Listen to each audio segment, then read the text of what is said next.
Hi, on the Woodpecker today. As you can see, I'm with my good friend Nicolas from Switzerland. Bonjour. And I bring him on his first snowmobile adventure.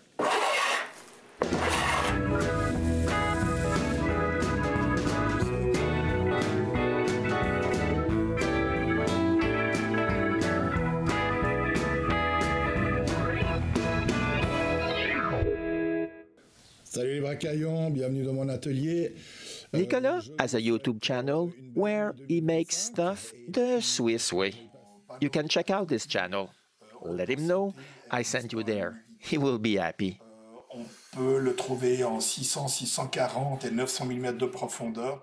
He left Geneva on Friday, February 14, and I picked him up at the Montreal airport.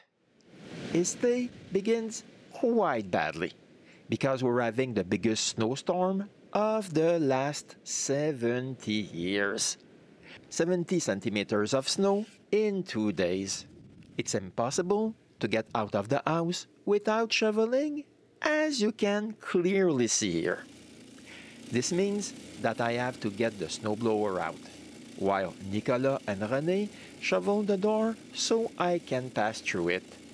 With all this snow, we can start our trip on Monday as scheduled, because the trails are not groomed.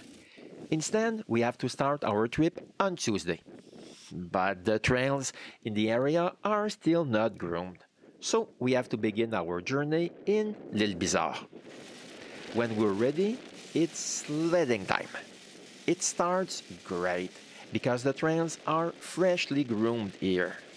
Nicolas looks like a pro. At the end of the island, the trail is the Lake of Two Mountains.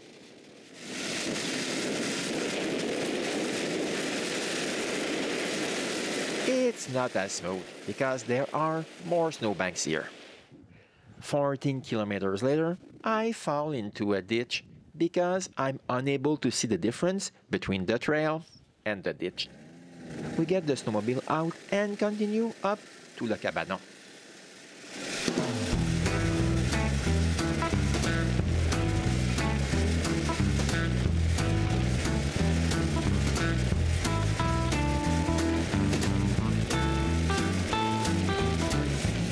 For his first snowmobile ride ever, Nicolas drove 247 kilometers. When we stay in those kinds of places, we always find a lot of snowmobiles, as you can see here. This is where I asked Nicolas how his first day of snowmobile was. Éreintante et fantastique en même temps. Je suis passé par des moments de grande frayeur à des moments de satisfaction intense. Bon. C'est la frayeur qui prédominait quand même. Et puis aujourd'hui, d'après le soleil, ça va être le paysage. Donc je me réjouis beaucoup. Mais ouais, c'est pas si facile, hein. Il faut s'y mettre.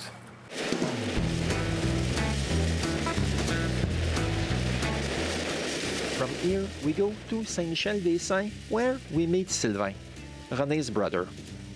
From here, we're heading to the cottage.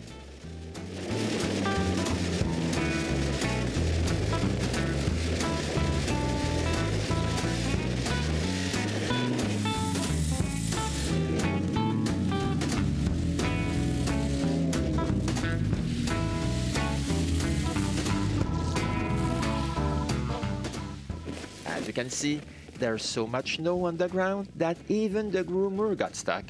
It's the first time I've seen that happen. To get to the cottage, we also need to cross several lakes. The trails on those lakes are not bad, but since the groomer never goes on frozen lakes, the land in between is awful. But Sylvain doesn't miss his chance of having fun on the next lake. To get to the cottage, we must use ungroomed trails. I drive Nicolas' snowmobile to open the road, but Nicolas managed to get my snowmobile off the trail. He goes all in and has to shovel to dig the snowmobile out. Unfortunately, I can show you how we got it out of there because my battery froze outside.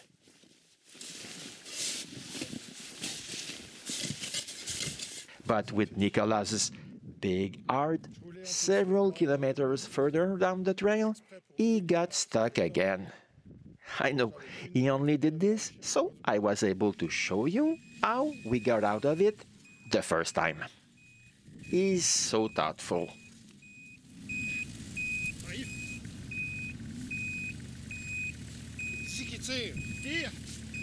But as you can see, getting the straps out took more time than pulling the snowmobile out of this mess. I also managed to get the rented snowmobile in a pickle. But with this one, I was able to get it out of there without any help. Eventually, we arrived at the cottage. We rode 171 kilometers on that day. It's minus 15 degrees Celsius inside, so we have to get some heat going.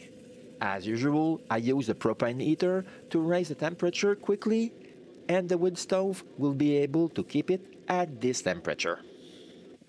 But we need water. Nicolas brings in some snow for me to melt.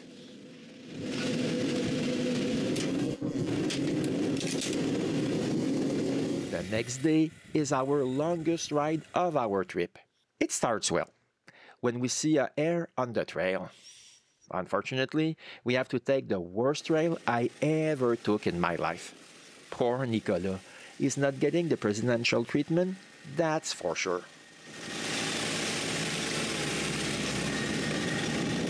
At least the scenery is amazing.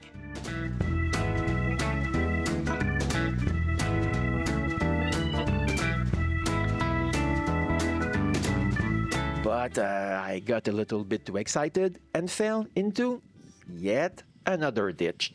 Nicolas enjoys the moment and takes some pictures before giving me a hand to get out of the situation. A bunch of snowmobilers stopped to help us. In no time, we were able to continue. When we arrived at the cottage we had rented, we had 394 kilometers done on that day. We slept 2 nights at this cottage on Lake du Moulin. It's quite cozy. I recommend it. Here is what the inside looks like.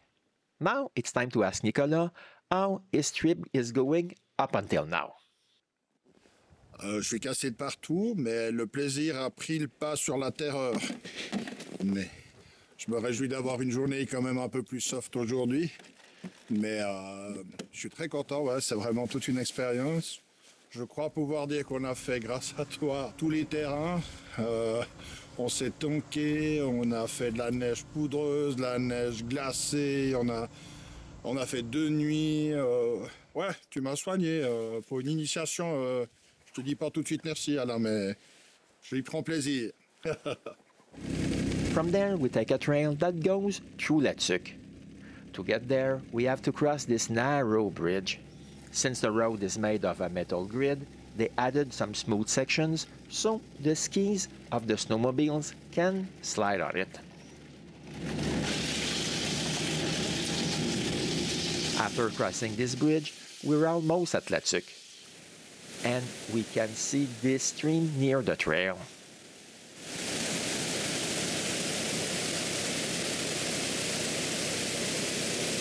In Letsuc, they love to show off life-size fiberglass wildlife here and there. But it's not as exotic as seeing a doe eating cedar on the trail.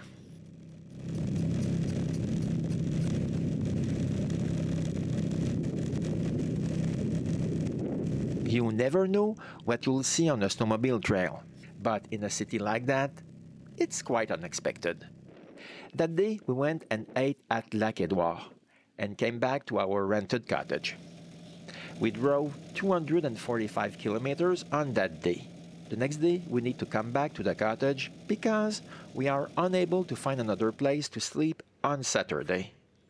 To go back, we have to go through an Atikamekw village. I took another road to show Nicolas the dams I show in my other snowmobile videos.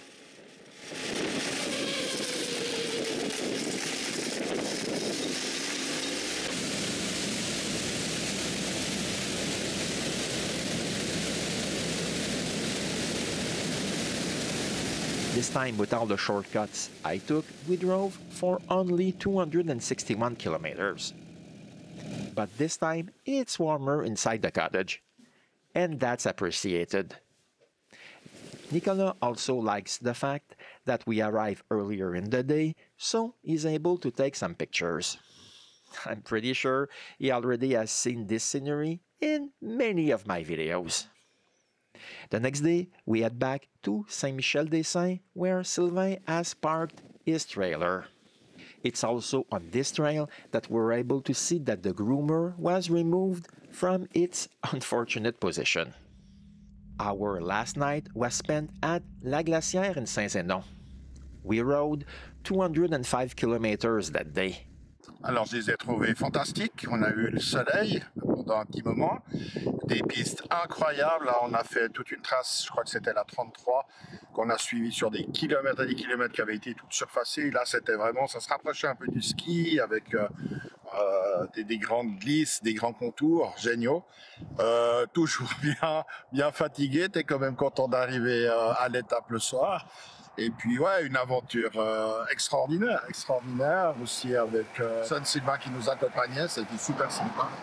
Et puis ouais, c'est quelque chose que je pourrais refaire, mais ouais, c'est pas facile. Il faut pas venir là en pensant que c'est juste une moto, on la pose sur la neige et puis voilà.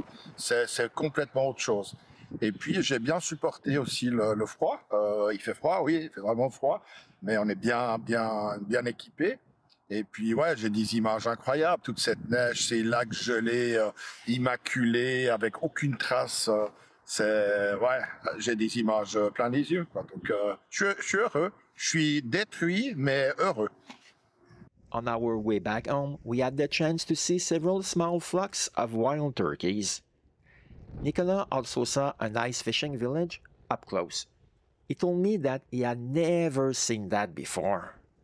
But the most impressive thing is to stop in the middle of Lake of Two Mountains and look at how far the shore is all around us. I can only guess that in Switzerland, they don't have anything like that.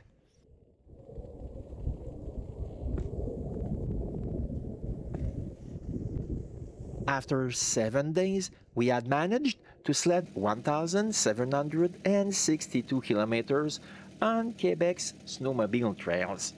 It's now time to bring the snowmobile to where we rented it, which is close to where I live, and it's time to ask Nicolas how his trip was.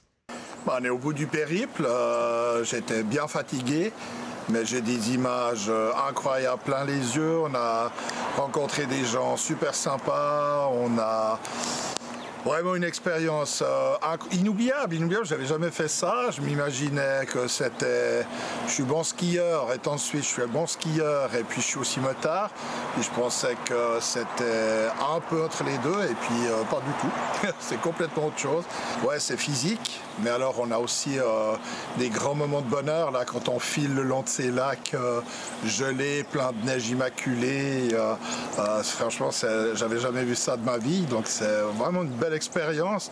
Et puis je te remercie de me permettre de vivre ça avec ton beau-frère Sylvain, où on a partagé tout ça, vous m'avez donné de bons conseils, et puis donc tu m'as dit que j'avais fait un peu toutes les sortes de neige possibles, donc j'avais fait l'expérience plus qu'un simple touriste. Donc voilà, je repars avec ça dans ma petite Suisse, des images plein les yeux, te remercie beaucoup. After 12 days, it's time to bring Nicolas back to the airport so he can go back to Switzerland. But since the snowmobile is already inside the pickup box, 2 days after that, René and I are going back to the cottage.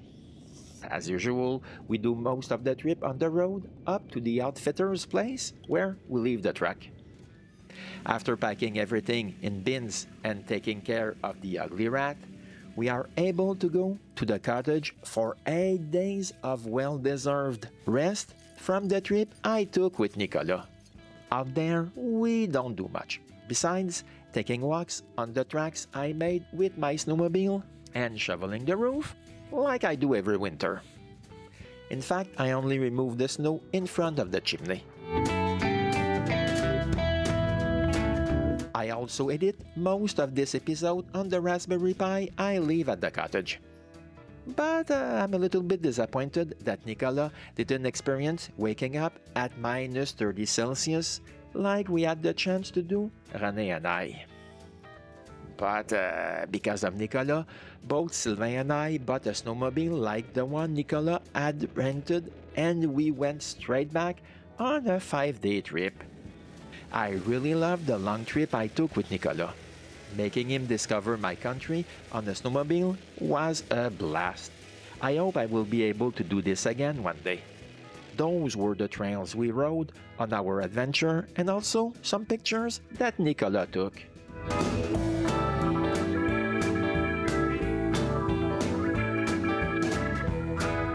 Since the snowmobile season is unfortunately over, we will see each other in the shop on the next episode of The Woodpecker.